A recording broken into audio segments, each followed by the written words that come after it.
5 lessons every content creator should learn. మనందరికీ తెలిసిందే ఇప్పుడు మన సోషల్ మీడియాలో ఎక్కడ చూసినా కూడా స్మాల్ బిజినెస్ ఒక కాంట్రోవర్సీ నడుస్తుంది. బట్ ఆ కాంట్రోవర్సీ నుంచి ఒక కాంటెంట్ క్రియేటర్ కావచ్చు, ఒక స్మాల్ బిజినెస్ ఓనర్ కావచ్చు, ఎలాంటి లెసన్స్ అనేది నేర్చుకోవచ్చు అనేది ఈ వీడియోలో మనం చూద్దాం. ఫస్ట్ లెసన్ వచ్చేసి రెస్పెక్ట్ యువర్ ఆడియన్స్. మన ఆడియన్సే మన యొక్క అసెట్ అన్నమాట. వీలైనంత వరకు మనం కైండ్ ఉందాం.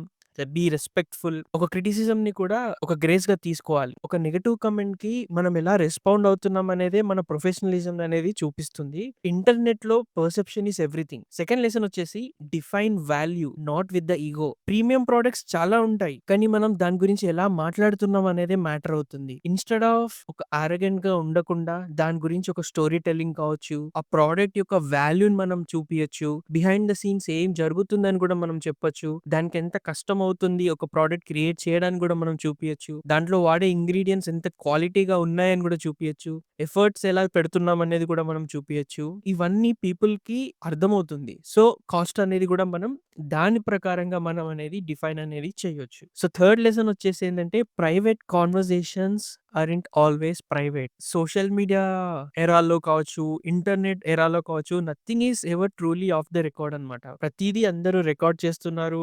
డిజిటల్‌లో స్టోర్ అవుతుంది. ఇది మనకు తెలిసినప్పుడు ఏంటంటే, మన ప్రొఫెషనలిజం అనేది తప్పకుండా మనం కాపాడుకోవాలి. అది ఒక డీఎం రూపంలో కావచ్చు, కామెంట్ రూపంలో కావచ్చు, ఈవెన్ వాట్సాప్ రెస్పాన్స్‌లో కూడా కావచ్చు. నెక్స్ట్ లెసన్ వచ్చేసి have a crisis plan. Crisis management is a content creator secret weapon అన్నమాట. ఇది మనం తప్పకుండా గుర్తుపెట్టుకోవాలి. సో, ఇలాంటి సమయంలో వచ్చినప్పుడు ఏం చేయాలంటే సిట్యుయేషన్‌ని అక్నాలెడ్జ్ చేయాలి. తప్పు జరిగిందా? Apologise if needed. ఎంత వీలైతే అంత ట్రాన్స్‌పరెంట్‌గా ఉండడానికి ట్రై చేయండి. Keep your tone calm and composed. Responses అనేది బోల్డ్‌గా ఇవ్వచ్చు. కానీ దాంట్లో ఒక బ్యాలెన్స్ ఉండాలి. నెక్స్ట్ లెసన్ వచ్చేసి వైరాలిటీ ఈజంట్ ఎవ్రీథింగ్. వైరాలిటీ ఎలా అయినా రావచ్చు. బట్ క్రెడిబిలిటీ, ఒక కన్సిస్టెన్సీ, ఒక ట్రస్ట్‌తో మాత్రమే మనకి వస్తుంది. వ్యూస్ కోసం చేస్ చేయొద్దు. వాల్యూ కోసం చేస్ చేయండి. పీపుల్ మనల్ని ఎలా గుర్తుపెట్టుకుంటారు అంటే, మనం వాళ్ళని ఎలా ఫీల్ చేశామని. సో, ఆ రెప్యుటేషన్‌ని గాని మనం ప్రొటెక్ట్ చేసుకుంటే, ఈ వైరాలిటీ ఆర్ ఈ క్రెడిబిలిటీ అనేది మనకి one of the most valuable asset అవుతుంది. ఎట్ ద ఎండ్ కాంట్రోవర్సీస్ అన్నీ